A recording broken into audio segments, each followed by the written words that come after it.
My name is Autumn and I'm 28 now, but I can still feel the weight of my suitcase in my hand as I stood alone at Denver International Airport at 15. Mom kissed my cheek casually, promising to bring back a seashell bracelet from Bali. She squeezed my shoulder, then walked away with Rick, her husband of exactly 2 days. Grandma was supposed to pick me up, but hours passed and she never came.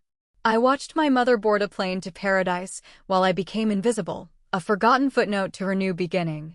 Before I tell you how a 15-year-old survives being abandoned at an airport, let me know where you're watching from in the comments and hit that subscribe button if you've ever felt let down by the people who were supposed to love you the most. Looking back, I should have seen it coming.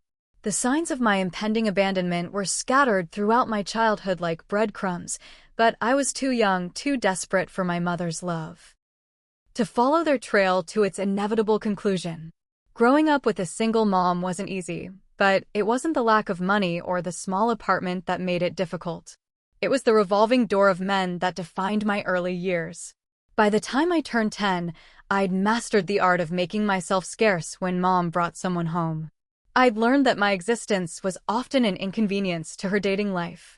Men don't want to date women with baggage, she'd say, not realizing or caring that I could hear her on the phone with her friends. I became expert at being quiet, at needing less, at expecting nothing. When Rick entered the picture, I was 14. He was different from the others, wealthier, more established with his own real estate business. He drove a black BMW and wore watches that cost more than our rent. Mom transformed around him, laughing too loud at his jokes, adopting new opinions that mirrored his, and spending money we didn't have on clothes she thought would impress him. "This is it, Autumn," she told me after their third date. "Rick could be our ticket out of this life." Not my ticket, our ticket. As if I was just an extension of her, not a person with my own feelings. Within 2 months, Mom was spending most nights at Rick's downtown condo. I stayed alone in our apartment, making my own dinners and getting myself to school. When I called to ask when she'd be home, she'd sigh as if my question was exhausting. "You're practically grown, Autumn. You can handle yourself for one night." Except it wasn't one night. It was most nights. And I wasn't grown, I was 14, then 15, and desperately missing my mother despite how little she deserved to be missed. The proposal came 6 months into their relationship. Rick didn't ask me how I felt about it, and neither did Mom. I found out when she came home wearing a diamond ring that caught the light and threw it around our shabby living room like it was mocking our second-hand furniture. "We're getting married in 3 weeks, she announced, not looking at me but at her own reflection in our hallway mirror. Small ceremony, just close friends. "Am I invited?" I asked, only half joking. She finally looked at me, irritation flashing across her face. "Of course you are. Don't be dramatic, Autumn." The wedding was at a mountain resort I'd never heard of. I wore a dress Mom picked out without asking my size. It was too big in the chest and too tight around my hips. I stood awkwardly in the background of their photos, the unwanted evidence of my mother's previous life.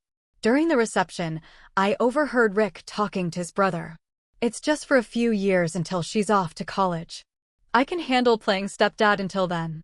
His words settled in my stomach like concrete. I was a temporary inconvenience, a countdown clock he was waiting to expire. 2 days after the wedding, I woke to find Mom packing a suitcase, not with our usual secondhand luggage, but with brand new Samsonite bags Rick had bought. "We're going to Bali for our honeymoon," she said, excitement making her voice higher than usual. 2 weeks at a private villa on the beach. "We?" I asked, hope rising stupidly in my chest. Maybe they were taking me after all. Maybe Rick had decided to try building a relationship. "Rick and I," she clarified, not noticing how my face fell. "You'll stay with Grandma. I already arranged it." This was the first I'd heard of any arrangement. Grandma lived 3 hours away and was in her 70s. We saw her maybe twice a year on holidays. "Did you ask Grandma about this?" "When am I going there?" Mom continued folding her new sundresses. "She's picking you up at the airport tomorrow. We'll drop you at the meeting point before our flight." Just like that, my next 2 weeks were decided without any input from me. No time to pack properly, no time to tell my friends where I'd be, no consideration for the fact that I barely knew my grandmother. The morning of the departure, the car ride to the airport was tense. Rick drove too fast, impatient to begin his real honeymoon, the one without his wife's teenage daughter tagging along. Mom was on her phone the entire time, posting pre-honeymoon selfies and ignoring my questions about what I should do at Grandma's for 2 weeks. At the airport, I wheeled my small suitcase alongside their matching luxury luggage. I still harbored a childish fantasy that there had been a surprise all along, a ticket for me hidden in Mom's purse, an adventure we would share as a new family. Reality hit at the check-in counter when I noticed only 2 boarding passes in Mom's hand. "Where's mine?" I asked, confusion making my voice small. Mom looked at me as if I'd said something ridiculous. "What are you talking about? You're staying with Grandma, remember? We talked about this." But I thought. I trailed off, embarrassment burning my cheeks as Rick checked his watch impatiently. "Terminal B, Gate 5, Mom said, pressing a folded paper with Grandma's cell phone number into my hand. "Wait there. Grandma said she'll be there by 10. We have to go through security now. You're not even going to wait with me until she comes." The question came out more desperate than I intended. Rick cut in before Mom could answer. "Our flight boards in 40 minutes, and we still need to get through security and grab coffee." Mom nodded, already turning away. "You'll be fine, Autumn. You're not a little kid anymore." She leaned in for a quick hug that smelled of expensive perfume. "I'll bring you back something nice. A seashell bracelet or something." And then they were walking away, Rick's hand on the small of Mom's back, guiding her toward their gate. Toward their real life, the one that didn't include me. I stood there, a 15-year-old girl with a suitcase and a phone number, watching as my mother chose a vacation over making sure I was safely in my grandmother's care. I didn't know then that I was witnessing more than a temporary goodbye. I was watching the moment my mother decided I was no longer her priority, the moment I became an afterthought in her new life. I couldn't have known that hours later, I'd still be sitting alone at Gate 5, calling a grandmother who would never arrive. The first hour waiting at Gate 5 wasn't so bad. I bought myself a smoothie with the $20 Mom had given me for snacks and settled into one of the uncomfortable airport chairs with my phone. I texted my friend Jess about the situation, trying to make light of it. Guess who's going to Grandma's house while Mom lives it up in Bali? By hour 2, the smoothie was long gone, and I'd called Grandma 3 times with no answer. Each call went straight to voicemail. "This is Eleanor Winters. Leave a message." I left increasingly anxious messages. "Hi Grandma, it's Autumn. I'm at the airport at Gate 5. Mom said you'd be here by 10, and it's noon now. Please call me when you get this." I tried calling Mom, but her phone was already off, probably in airplane mode as she flew toward her paradise. I called Rick's phone too, though I hated doing it. Straight to voicemail as well. By hour 3, panic had settled into my chest like a weight. What if Grandma had forgotten? What if she'd never actually agreed to this plan? I was running out of excuses for why she might be 3 hours late. An airline employee at the gate, her name tag read Kimberly, had noticed me sitting alone for hours. She approached with a professional smile that didn't quite hide her concern. "Are you waiting for a flight, sweetie?" she asked. I shook my head. "My grandmother. She's supposed to pick me up." "How long have you been waiting?" 3 hours, I admitted. Her smile faltered. "Do you want to try calling her again?" I did, with the same result. Kimberly's professional demeanor slipped further, and she suggested I come with her to the customer service desk. I followed, dragging my suitcase behind me, acutely aware of how alone I was in the crowded airport. At the desk, Kimberly introduced me to her supervisor, a stern-looking woman named Sandra who asked for my ID and my mother's contact information. I handed over my school ID card and recited Mom's cell number, which went, predictably, to voicemail. "What about your father?" Sandra asked. "I don't have one," I said simply. It was easier than explaining the truth, that he'd left when I was 2 and had a new family somewhere in Arizona who didn't know I existed. Sandra exchanged a look with Kimberly that I couldn't interpret. "We're going to need to contact airport security," she said finally. Security turned out to be a balding man named Officer Reyes who asked me the same question Sandra had, but with less patience and more suspicion, as if I might be lying about being abandoned at the airport. Teenagers run away all the time, he said to Sandra, not bothering to lower his voice. For all we know, she was supposed to go home with her grandmother and decided to hang out at the airport instead. I felt my face heat with humiliation and anger. I didn't run away, I insisted. My mom left for her honeymoon and said my grandmother would pick me up. I've been calling her for hours. Officer Reyes looked unconvinced, but Sandra came to my defense. I've been watching her sitting alone at that gate for hours, she said firmly. No teenager voluntarily sits at an airport gate for this long. After what felt like an interrogation, Officer Reyes finally tried calling my grandmother's number himself, as if he might get a different result than I had. When he got the same voicemail, he sighed heavily. I'm going to have to call Child Protective Services, he said. Standard procedure for a minor without guardianship. The words Child Protective Services hit me like a bucket of ice water. Those were the people who took kids away from bad parents. The people who put children in foster homes. This couldn't be happening. No, please, I begged. Just let me keep trying to reach my grandmother. Or my mom will land in a few hours, and I can call her then. Sandra placed a gentle hand on my shoulder. Your mom's flight to Bali is at least 15 hours, honey. You can't stay at the airport that long.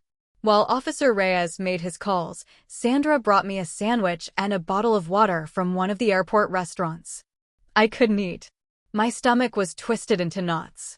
There's been an update, Officer Reyes announced, returning to where I sat with my untouched food. We reached out to local police near your grandmother's residence for a welfare check. Apparently, she had a fall this morning and was taken to the hospital.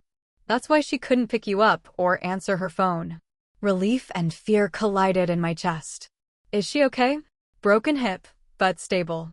The thing is, he continued, his voice softening slightly, she told officers that she wasn't expecting you. Said your mom never asked her to pick you up from the airport. The world seemed to tilt around me. Mom had lied. She'd made up the entire arrangement. She'd left me at the airport knowing there was no one coming for me. Sandra gasped softly beside me. That can't be right. But I knew it was. Deep down, I'd always known my mother was capable of this level of selfishness. I just never thought she'd actually go through with something so cruel. What followed was a blur of phone calls, paperwork, and pitying looks. A social worker named Ms. Patel arrived, with her kind eyes and no-nonsense demeanor. She explained that I would be placed in emergency foster care until my mother could be reached. We'll keep trying to contact her, Ms. Patel assured me. And we'll check on your grandmother, too. I was led out of the airport in a daze, clutching my small suitcase with clothes meant for a 2-week stay at a grandmother's house that had never been expecting me. Ms. Patel drove me to a nondescript office building where I answered more questions and signed forms I didn't understand. By nightfall, I was sitting on a twin bed in a stranger's spare bedroom. The Johnsons were an older couple who took in emergency placements.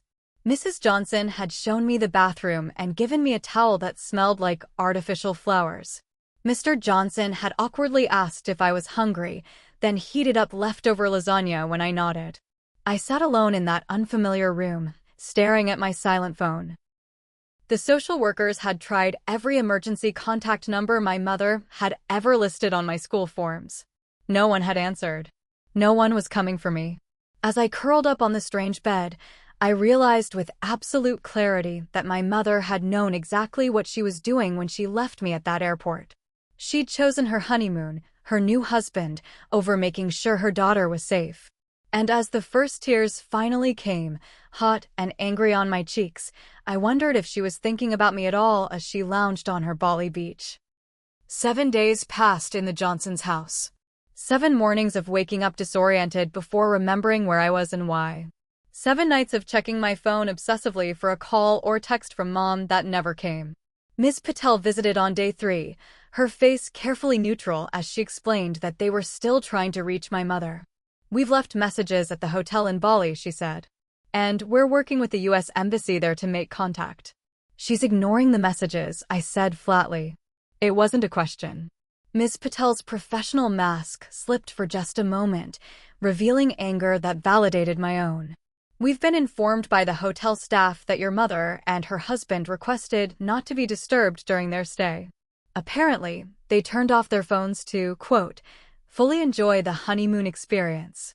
I laughed, a hollow sound that hurt my throat. Of course they had. Mom was sipping tropical drinks on the beach while I was sleeping in a stranger's spare bedroom, wearing borrowed pajamas because I hadn't packed enough clothes. By day 5, Ms. Patel informed me that I'd be transferred to a more long-term placement while they continued trying to reach my mother. The Johnsons only take emergency placements for a few days, she explained gently. But we found a good family who can keep you until we resolve this situation. That afternoon, I was introduced to the Millers, David and Karen, and their teenage daughter, Emma. Their house was in a suburb not far from my school, which Miss Patel explained meant I could continue attending classes when the new term started. We're happy to have you stay with us, Autumn, Karen Miller said warmly. She showed me to a bedroom decorated in soft blues and grays. I hope you'll be comfortable here. Unlike the Johnsons, who had treated me with awkward pity, the Millers seemed genuinely interested in making me feel welcome. Emma, who was 17, offered to show me her collection of books when she noticed me eyeing her bookshelf. David asked if I had any favorite foods they could buy for the pantry.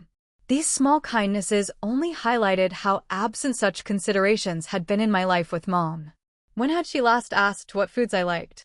When had she last noticed anything about me at all? On day 7, I was scrolling through Instagram, a mindless distraction from my reality, when I saw it. A photo of Mom and Rick on a pristine white beach, cocktails in hand, sun setting behind them. The caption read, "Living our best life. #honeymoon bliss, #no worries, #paradise." The timestamp showed it had been posted an hour ago. She was actively enjoying her vacation, posting on social media, while ignoring the desperate messages about her abandoned daughter. I showed the post to Karen, my hands shaking with rage. She took one look and immediately called Ms. Patel. "She's posting on Instagram," I heard Karen say, her voice tight with barely controlled anger. "She's clearly checking her phone. There's no way she hasn't seen the messages." 2 weeks after being abandoned at the airport, my phone finally rang with my mother's number.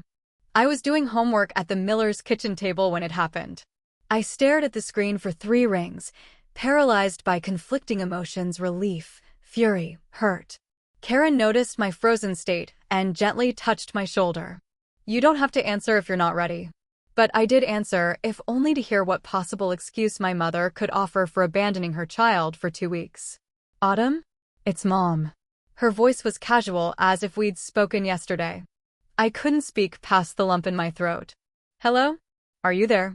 She sounded annoyed now, impatient. "I'm here," I managed. "Good. Listen, I got all these crazy messages saying you're in foster care or something. What did you do?" "What did I do?"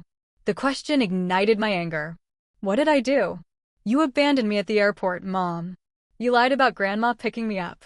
"Don't be so dramatic, Autumn. I told you to wait at the gate. It's not my fault if you wandered off or whatever. Grandma was in the hospital. She told the police you never even asked her to pick me up." My voice was rising, and I felt Karen's steadying hand on my back. There was a pause on the line, then Mom's voice, defensive now.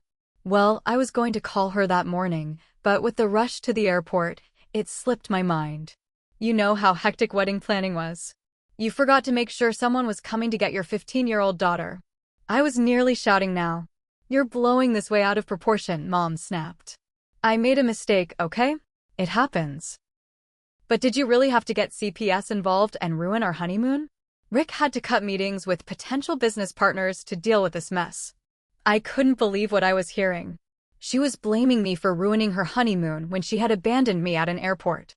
"When are you coming to get me?"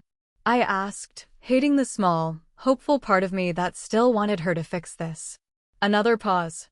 "Well, that's the thing. We're actually extending our trip a bit. Rick has some business opportunities in Hawaii we're going to check out. So it might be another week or so." The hope died a quick, brutal death. "Another week. It's just a few more days, Autumn. Surely you can handle staying wherever they have you for a bit longer. You're making friends, right? Think of it as an adventure." An adventure. Being in foster care because my mother couldn't be bothered to cut short her extended honeymoon was an adventure. I hung up without saying goodbye. Karen, who had heard every word of the one-sided conversation, immediately wrapped me in a hug. I broke down in her arms, sobbing with a pain so deep it felt physical. That night, I couldn't sleep. I stared at the ceiling of my temporary bedroom, replaying my mother's words. The casual dismissal of her monumental failure as a parent. The implicit message that her new marriage was more important than my well-being. School started the following week. I walked through the halls feeling like a ghost, disconnected from the students around me who complained about normal things: strict parents, too much homework, unrequited crushes. What I wouldn't give for those ordinary problems. My grades began to slip. Teachers noticed my distraction and lack of participation, but I couldn't bring myself to explain. How do you tell your algebra teacher that you're failing because your mother abandoned you for a beach vacation with her new husband? I started building walls around my emotions, brick by brick. If I didn't feel, I couldn't be hurt. If I expected nothing, I couldn't be disappointed. I crafted a new version of myself, one who didn't need a mother's love or anyone else's approval. It was safer that way. 3 weeks after being left at the airport, Ms. Patel called to inform me that my mother had finally returned to the country. My heart raced with a complicated mixture of hope, anxiety, and resentment. Would this nightmare finally end? Your mother has been in touch with our office, Ms. Patel explained during our meeting at the Miller's house. We've scheduled a preliminary hearing for tomorrow to discuss your case and plan for reunification. Reunification. The word tasted strange in my mouth. Going back to living with Mom and Rick after everything that had happened seemed impossible to imagine. But I reminded myself that despite everything, she was still my mother. Maybe she'd realized the magnitude of her mistake. Maybe things would be different now. I should have known better. That evening, as I helped Karen prepare dinner, my phone rang. Mom's number flashed on the screen. I answered with cautious hope. Hi, Mom. Autumn, we need to talk about tomorrow's hearing, she said without preamble. Okay, I replied, stepping into the Miller's backyard for privacy. What time should I be ready? Ms. Patel said she'd pick me up, but if you want to come get me. That's actually what I'm calling about, Mom interrupted. Rick and I have been talking, and we're wondering if maybe it might be better for everyone if you just stayed where you are for a bit longer. I froze, the phone pressed against my ear. What? It's just that Rick and I are still settling into married life, and the condo isn't really set up for 3 people yet. And you seem to be doing fine with that family, right? MS. What's her name said they live near your school and everything. I couldn't believe what I was hearing. You don't want me to come home. Don't be so dramatic, Autumn. Of course I want you home, eventually. I'm just thinking about what's best for everyone right now. Rick and I need time to adjust to married life, and you seem comfortable where you are. Comfortable? I echoed in disbelief. I'm in foster care, Mom. Because you abandoned me at an airport. See, this is exactly the kind of attitude that makes me think some more time apart might be good for us. You're being unreasonable and making this all about you. It is about me. I was shouting now, tears streaming down my face. I'm your daughter. There was a heavy sigh on the other end. Look, I've already discussed it with the social worker. I'm going to ask for a continuance at tomorrow's hearing. Just another month or so for everyone to cool down and get used to the new situation. You can't do this, I whispered, my voice breaking. It's already done, Autumn. I'll call you in a few days to check in. The line went dead. I stood motionless in the Miller's backyard, the phone still pressed to my ear as if Mom might return and tell me it was all a terrible joke. Karen found me there minutes later, still frozen in shock. One look at my face told her everything. Oh, sweetheart, she said softly, putting her arm around my shoulders. What happened? The words came out between sobs. She doesn't want me back. She asked for more time apart. She chose him. She chose Rick over me. The next day, I sat in a sterile courthouse meeting room, flanked by Ms. Patel and the court-appointed guardian ad litem assigned to represent my interests. Across the table sat a county attorney and a family court judge. The one person who should have been there, my mother, was absent. Ms. Winters has requested a continuance, the county attorney explained. She's submitted a statement indicating that she needs additional time to prepare her home for her daughter's return. The judge, an older woman with kind eyes and a stern mouth, frowned. This case has already been delayed due to Ms. Winter's extended absence from the country. Is there a compelling reason to grant a further continuance? The county attorney shuffled his papers. Ms. Winters has expressed that she's in a period of transition with her new marriage and requests time to create a suitable environment for the minor child. And where is Ms. Winters today? The judge asked, looking pointedly at the empty chair. She had a scheduling conflict, Your Honor. The judge's frown deepened. A scheduling conflict more important than a hearing regarding custody of her child. No one answered. The silence in the room was damning. Unable to contain myself any longer, I spoke up. She doesn't want me to come home. She told me so last night. All eyes turned to me. The judge's expression softened slightly. Would you like to elaborate on that, Autumn? Through tears, I recounted the phone conversation from the previous evening. How Mom had asked me to stay in foster care longer so she could adjust to married life with Rick. How she'd made it clear that I was an inconvenience to her new beginning. When I finished speaking, the courtroom was silent. Even the county attorney looked uncomfortable. The judge removed her glasses and rubbed the bridge of her nose. Ms. Patel, what is your assessment of this situation? Ms. Patel's voice was steady, but I could hear the controlled anger beneath her professional tone. Your Honor, in my 15 years as a social worker, I have rarely encountered a case where a parent with no previous CPS involvement has so clearly demonstrated a willingness to abdicate their parental responsibilities. Ms. Winters abandoned her minor child at an airport, failed to respond to emergency contacts for weeks, and is now actively seeking to extend her child's time in foster care for her own convenience. The guardian ad litem added, Autumn is doing well in her current placement with the Miller family, but this continued uncertainty is taking a psychological toll. She needs stability and clear expectations, not more broken promises. The judge nodded gravely. I'm denying the request for continuance. Furthermore, I'm ordering Ms. Winters to appear at a formal hearing next week to address these serious concerns about parental fitness. Ms. Patel, please ensure that Ms. Winters understands that her presence is not optional. As we left the courtroom, the full weight of what had happened hit me. My own mother had formally requested to keep me in foster care to enjoy her new married life without the burden of her teenage daughter. The next day was my 16th birthday. I woke up expecting nothing, prepared for the day to pass unacknowledged like so many birthdays before.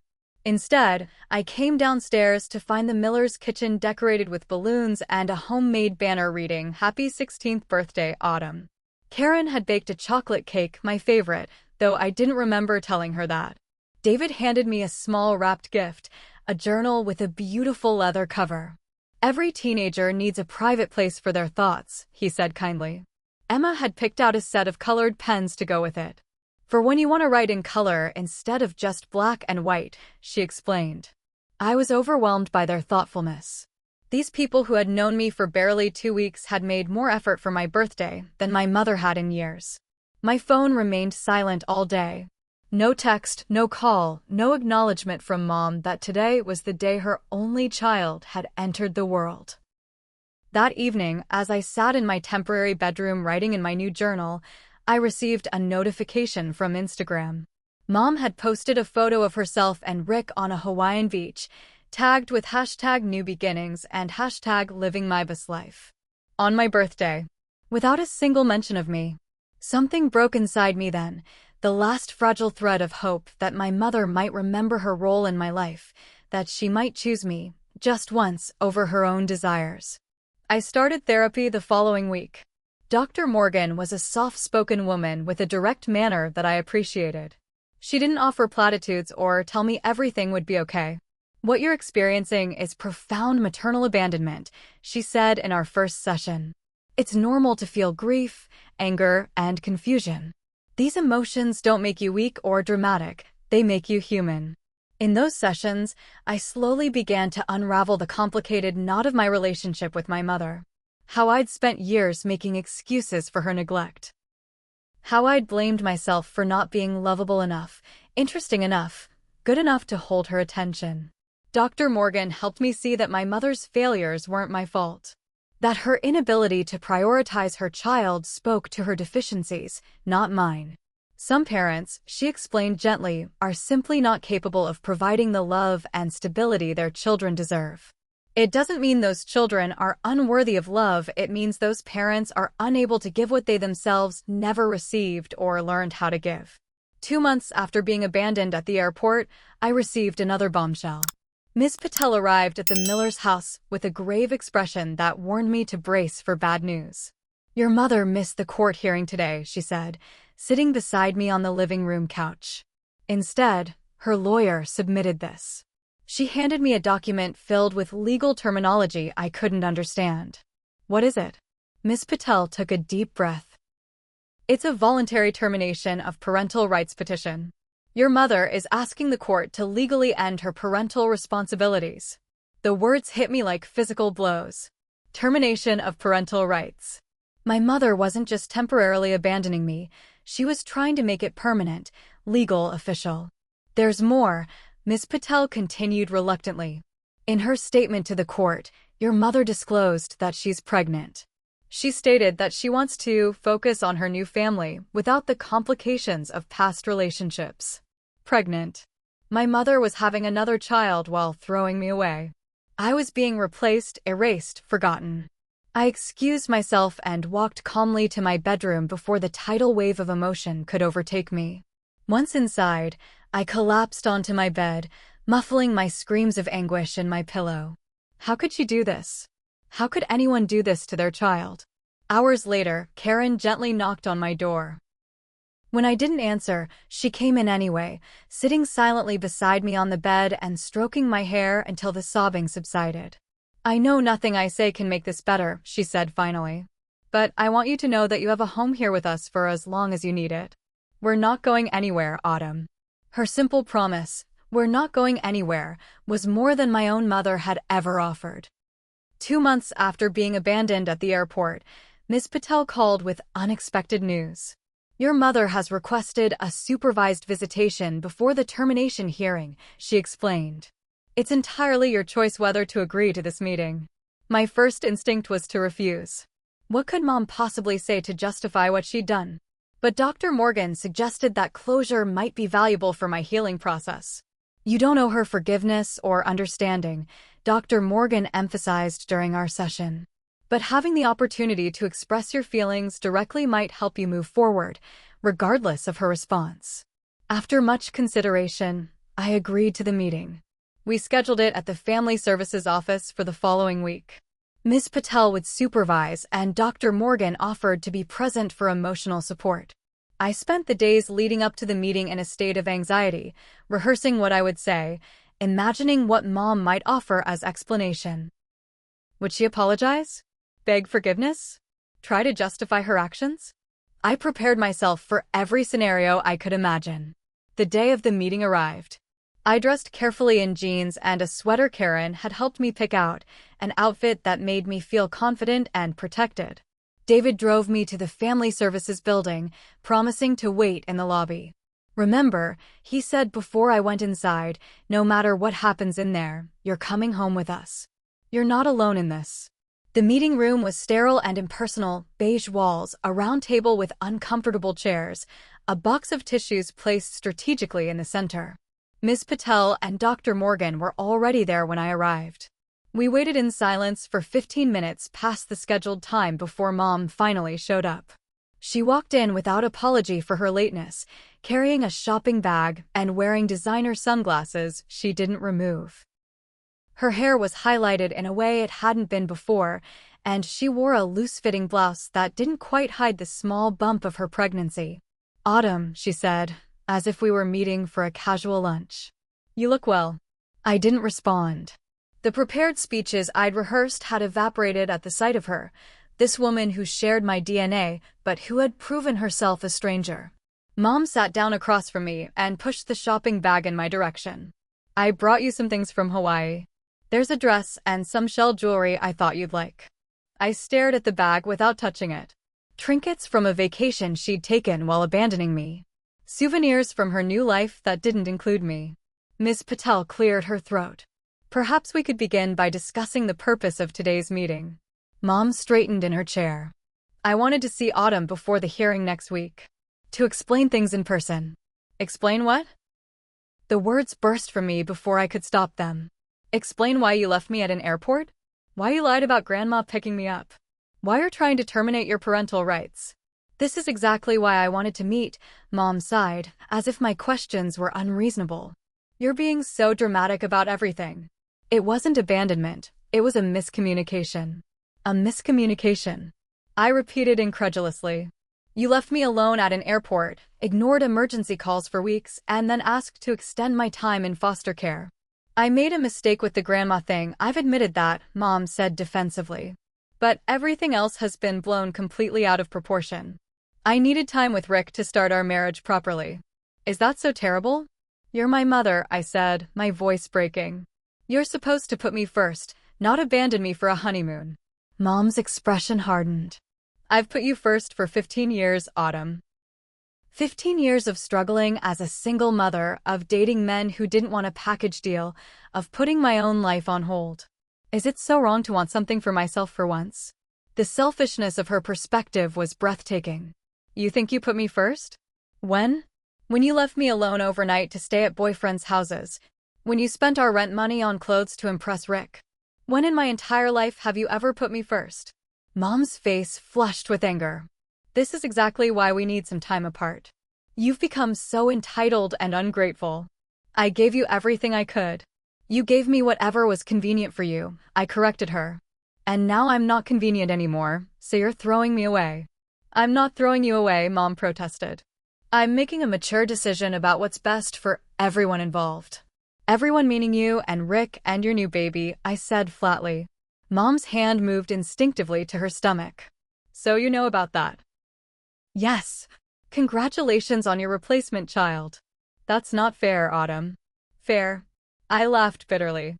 You want to talk about fair? Is it fair to abandon your daughter at an airport? Is it fair to ignore emergency calls for weeks? Is it fair to legally terminate your relationship with your child because your new husband doesn't want the hassle?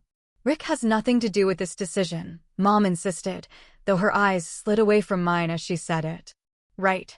Just like he had nothing to do with you leaving me at the airport or extending your vacation while I was in foster care. You don't understand adult relationships, Autumn. Marriage requires sacrifice and compromise. And I was the sacrifice, I said quietly. You compromised me. Mom stood up abruptly. I can see this meeting was a mistake.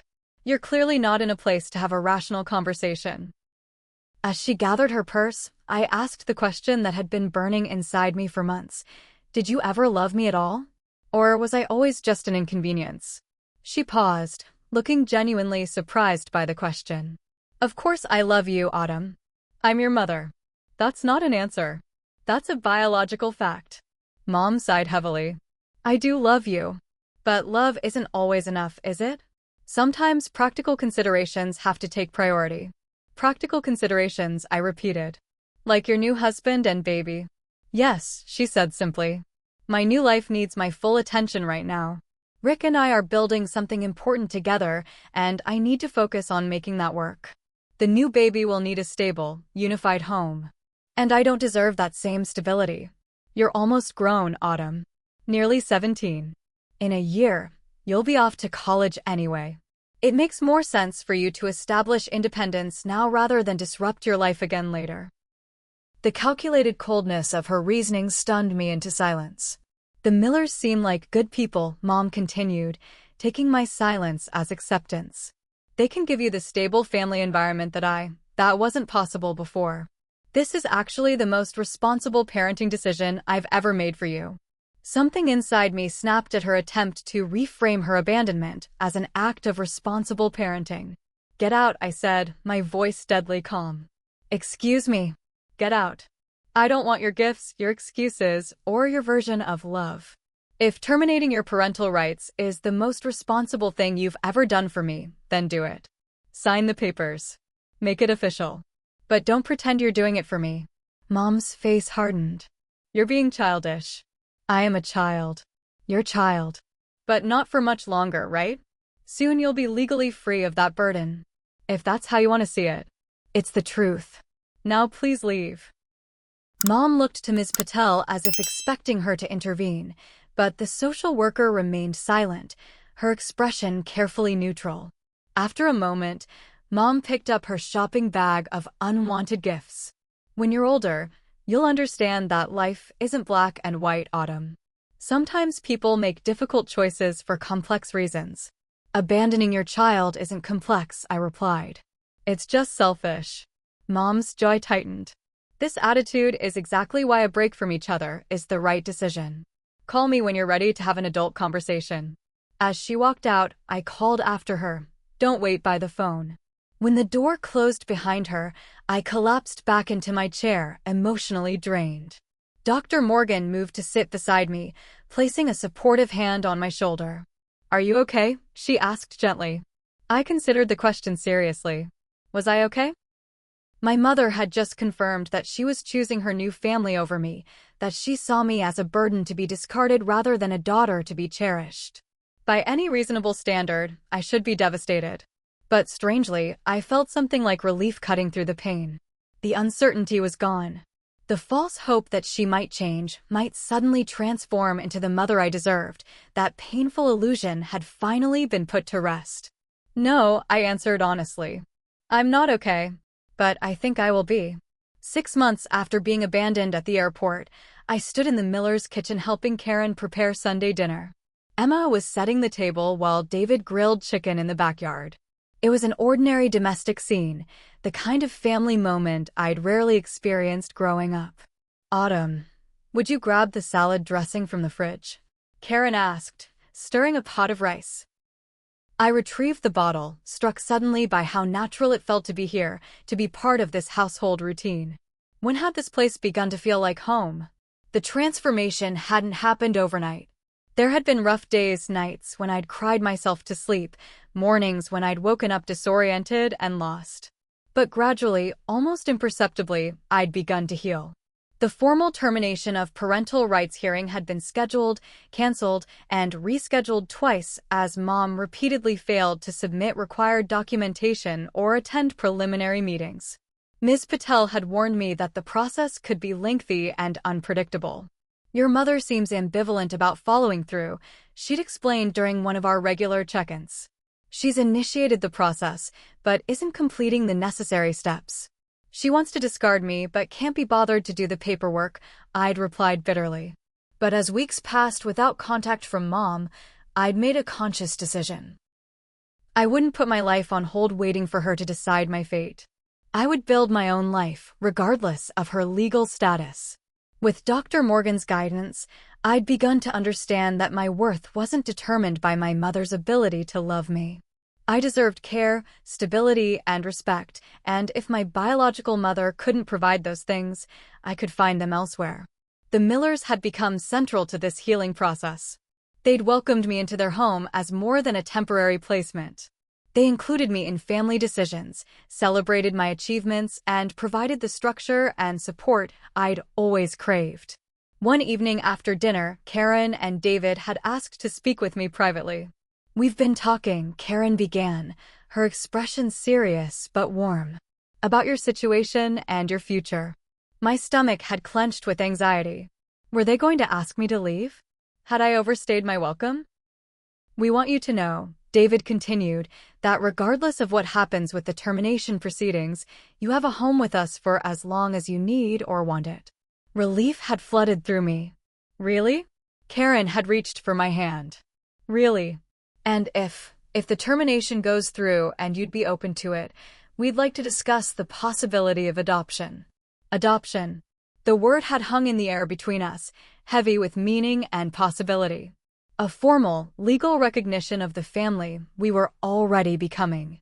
You don't have to answer now, David had added quickly. It's a big decision, and there are a lot of variables still in play. We just wanted you to know that it's an option we're open to if you are. I'd nodded, too overwhelmed to speak. The idea that someone would choose me, would actively want me as their daughter, was almost too much to comprehend after being so thoroughly rejected by my own mother. In the months that followed, I'd thrown myself into rebuilding my life. My grades, which had plummeted after the abandonment, began to improve as I found stability in my new home. I joined the school newspaper, discovering a passion for writing that provided an outlet for my complicated emotions. I got a part-time job at a local bookstore, partly to save money for college and partly to prove to myself that I could be independent if necessary. Every paycheck represented security, a safety net of my own creation. Ms. Patel had helped me open a bank account where my mother couldn't access the funds. Building financial independence is an important step, she'd advised, especially given your circumstances. The circumstances she referred to had become clearer when we'd received notification that Mom had moved to Hawaii permanently with Rick. She'd left no forwarding address, only an email contact for court communications.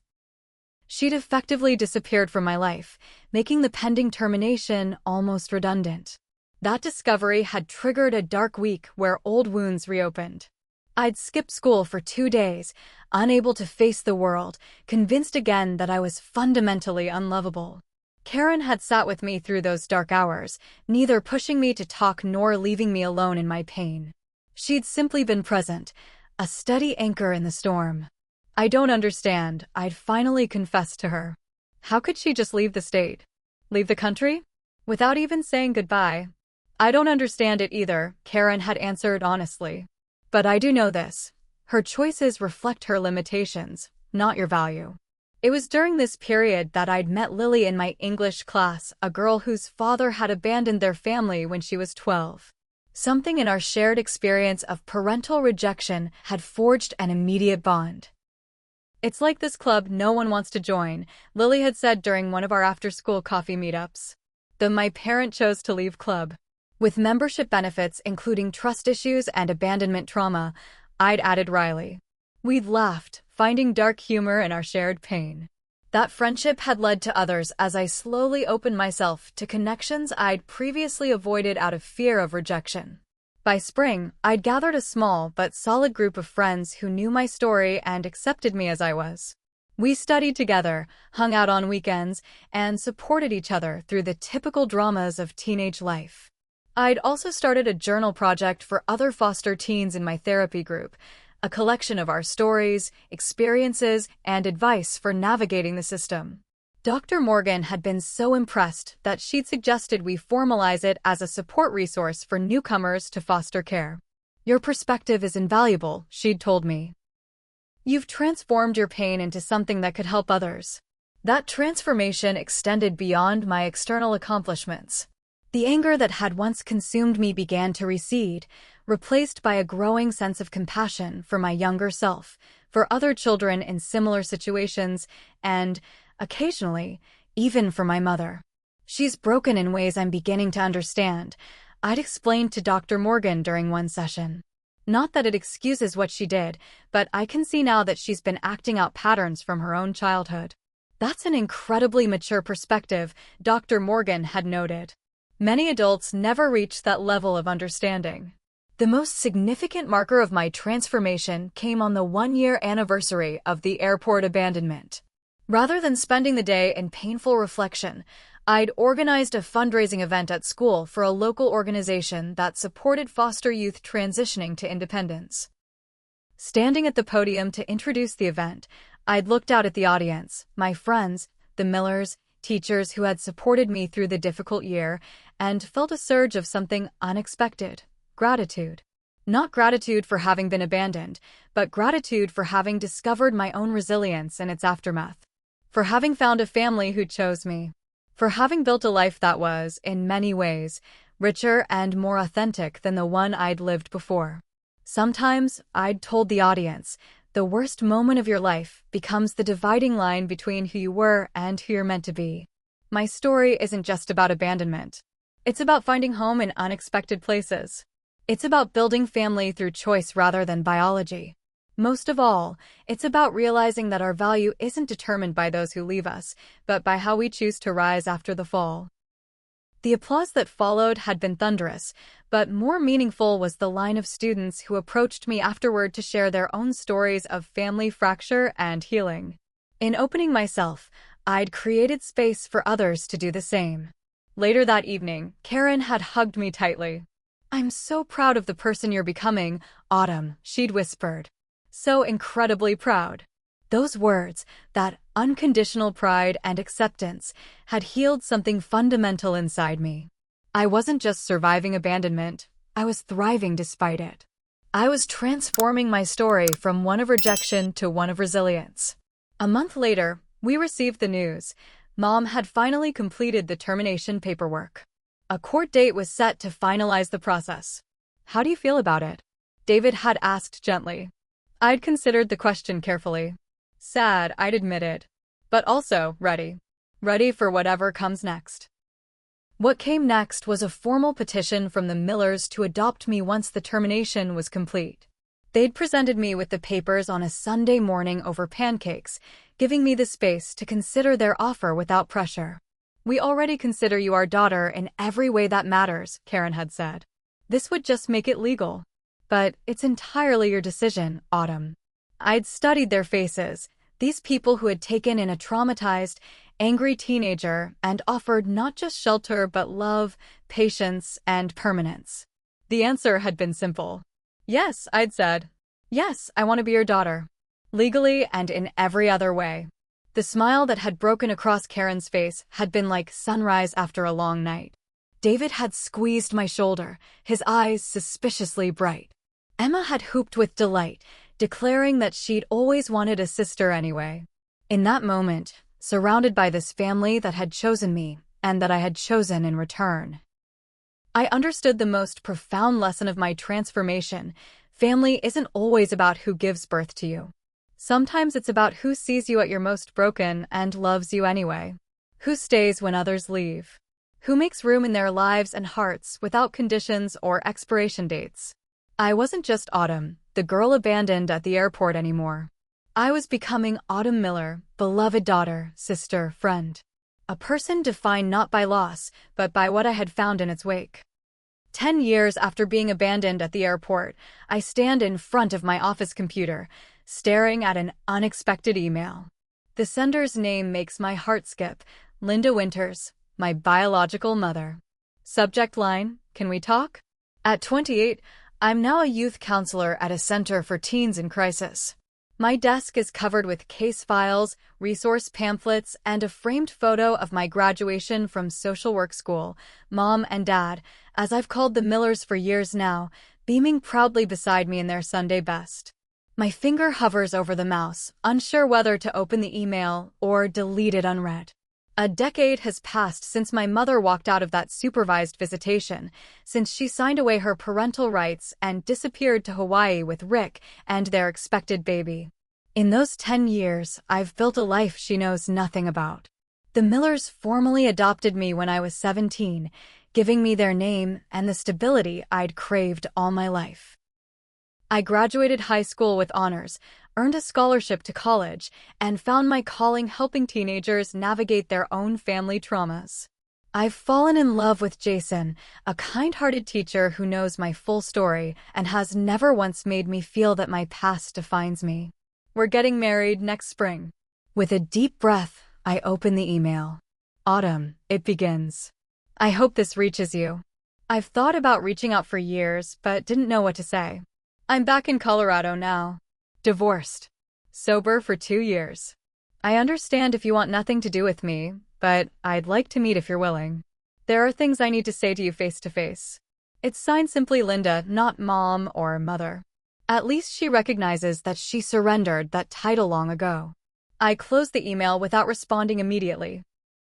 This requires thought, reflection, perhaps even consultation with my therapist, who I still see occasionally when life's complexities demand professional guidance. After a week of consideration, I agree to meet Linda at a cafe downtown, neutral territory where I can leave if the conversation becomes too difficult. I tell Jason and my parents about the meeting, all of whom offer to accompany me for moral support. But this is something I need to do alone. When I arrive at the cafe, I spot her immediately, though she's changed in ways I didn't expect. Gone is the carefully highlighted hair and designer clothes.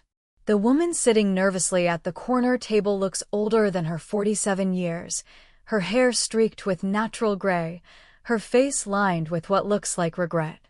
She stands when she sees me, uncertainty in every movement. Autumn? You're so grown up. That happens in 10 years, I reply, my voice steadier than I feel. We order coffee and sit in awkward silence until she finally speaks. Thank you for coming. I wasn't sure you would. I wasn't sure either, I admit. Linda nods, her hands fidgeting with her napkin. I don't know where to begin. The beginning might work. Or the end. Whichever you prefer. She winces at my directness, but nods again. I deserve that. I deserve much worse, actually. She takes a deep breath. I'm here to apologize, Autumn. Not to make excuses or ask for forgiveness I haven't earned, but to acknowledge what I did to you. I abandoned you. I chose a man over my child. I failed you in every way a mother can fail. The words I've waited 10 years to hear hang between us. But instead of the vindication I expected to feel, I'm struck by how little her acknowledgement matters now. The wounded 15-year-old who desperately needed to hear these words no longer exists. In her place sits a woman who is already healed, with or without her mother's apology. What happened with Rick? I ask, more curious than invested in her answer. He left 4 years ago. For someone younger, of course. She laughs bitterly. Poetic justice, I suppose. And the baby? I had a half-sibling, right? Linda's expression softens slightly. Yes, Olivia. She's 9 now, living with Rick and his new wife in California. I get her for summers and holidays. I absorb this information without comment. Somewhere out there is a half-sister who knows nothing of me, who has lived the fractured childhood that seems to be our family's legacy. I was in a bad place when I met Rick, Linda continues, her voice dropping. Drinking too much, desperate for security. He promised things I thought I wanted: financial stability, social status, a fresh start. When he made it clear that you weren't part of his vision for our future, I should have walked away. Instead, I convinced myself that you'd be better off without me. I say simply. She flinches but nods. Yes, you probably were. That's the worst part of all this, knowing that my absence was better for you than my presence would have been. What kind of mother is improved by her disappearance? The question isn't rhetorical, but I have no answer for her. Or rather, I have too many answers, none of which would help either of us move forward. I started drinking heavily after Rick left, she continues. Lost my job, nearly lost my visitation rights with Olivia. That was my wake-up call. 2 years of sobriety and therapy later, I'm finally facing the damage I've done. Starting with you. Why now? I ask. After all this time. Because I couldn't move forward in my recovery without acknowledging my greatest failure. Because you deserve to hear me take responsibility, even if it's a decade too late. And, selfishly, because I wanted to know if you're okay. I am okay, I tell her, thinking of my adopted parents who showed me what unconditional love looks like. Of Emma, who became the sister I never had. Of Jason, who loves me without reservation despite, or perhaps because of, the scars I carry. I'm more than okay. I have a family who chose me. Who stayed. Linda's eyes fill with tears. I'm glad. So glad. I've worried about you every day, wondered where you ended up after I terminated my rights. The Millers adopted me, I explain. The foster family I was placed with after the airport. They're my parents now in every way that matters. The Millers, Linda repeats softly. They must be extraordinary people. They are. They taught me what family is supposed to be. We talk for nearly 2 hours. I tell her about my education, my career helping troubled teens, my engagement. She listens hungrily, as if trying to absorb the decade of my life she missed. In turn, she shares her struggles with alcoholism, her failed marriage, her efforts to be a better mother to Olivia than she was to me. As our coffee grows cold, Linda finally asks the question that has clearly been weighing on her. Do you think you could ever forgive me, Autumn? I consider her question carefully. Forgiveness has been a complex journey for me, one that I've approached not as a gift to my mother, but as a release for myself. I've already forgiven you, I tell her honestly. Not because you deserve it, but because holding on to anger was poisoning my life. Forgiveness doesn't mean I want you back in my life as my mother. That role is filled. It doesn't mean I trust you or that what you did was okay. It just means I've released the power that abandonment had over me. Linda nods, tears streaming freely now. That's more than I had any right to hope for. If you're asking whether we can have a relationship moving forward, I don't know, I continue. I'm not the same person you left at that airport. I'm not your little girl anymore. I've built a life without you in it. I understand, she whispers. I wouldn't expect anything from you. If you'd be willing to meet occasionally, like this, I'd be grateful. But I'll respect whatever boundaries you set. As we prepare to leave, Linda reaches into her purse and pulls out a small envelope. I brought something for you. You don't have to take it if you don't want to. Inside the envelope is a photo of a young girl with Linda's eyes and a cautious smile. On the back is written Olivia, age 9. She doesn't know about you yet, Linda admits. That's my fault, not hers. I've been working up the courage to tell her she has a sister. If someday you'd be open to meeting her, I think she'd like that. But again, entirely your choice. I tuck the photo into my own purse, making no promises but acknowledging the possibility. As we stand to leave, Linda asks one final question. Are you happy, Autumn? Truly happy. I think about the life I've built from the ashes of abandonment. The family I found when my biological one failed me. The career helping others that grew from my own healing. The capacity for love and trust I've reclaimed despite every reason to surrender to bitterness. Yes, I tell her with absolute conviction. I am happy. Not because of what happened, but because of how I chose to respond to it. We part with an awkward handshake, neither of us ready for the false intimacy of a hug. I watch her walk away, this woman who gave me life and then nearly destroyed it. I feel no urge to call after her, no sense of loss as she disappears around the corner. Instead, I feel the quiet peace that comes from knowing my worth is no longer tied to her approval or presence. The abandoned girl at the airport has become a woman who understands that family is defined by actions, not blood. By who stays, not who leaves. When I arrive home, Dad is fixing the porch swing while Mom gardens nearby. They don't bombard me with questions about the meeting, respecting my space while making it clear they're available to talk when I'm ready. Later that evening, as we sit together for our traditional Sunday dinner, I share the details of my conversation with Linda. They listen without judgment, offering support without imposing opinions. Whatever relationship you decide to have or not have with her is your choice, Mom says, squeezing my hand. We'll support you either way. She'll always be your biological mother, Dad adds thoughtfully. But family is about who shows up. Day after day, year after year. Like you did, I say, my voice thick with emotion. Like we always will, Mom promises. This is the greatest lesson I've learned from being abandoned, that sometimes the worst moments of our lives lead us to the people and places where we truly belong. That resilience isn't about never falling, but about how we rise afterward. That family isn't defined by DNA, but by love, choice, and consistent presence. At 15, standing alone at Denver International Airport, I couldn't have imagined the life I now have. I couldn't have known that my mother's abandonment would ultimately lead me to a truer home than I'd ever known. If you're watching this and feeling abandoned or unwanted, please know that your story doesn't end where someone else walked away. Your worth isn't determined by those who couldn't see it. Sometimes the family we create matters more than the family we're born into. Thank you for watching my story. If it resonated with you in any way, please hit the like button and consider subscribing to join our community of survivors and thrivers. Share in the comments if you've found family in unexpected places. I read every comment and find so much strength in our shared experiences.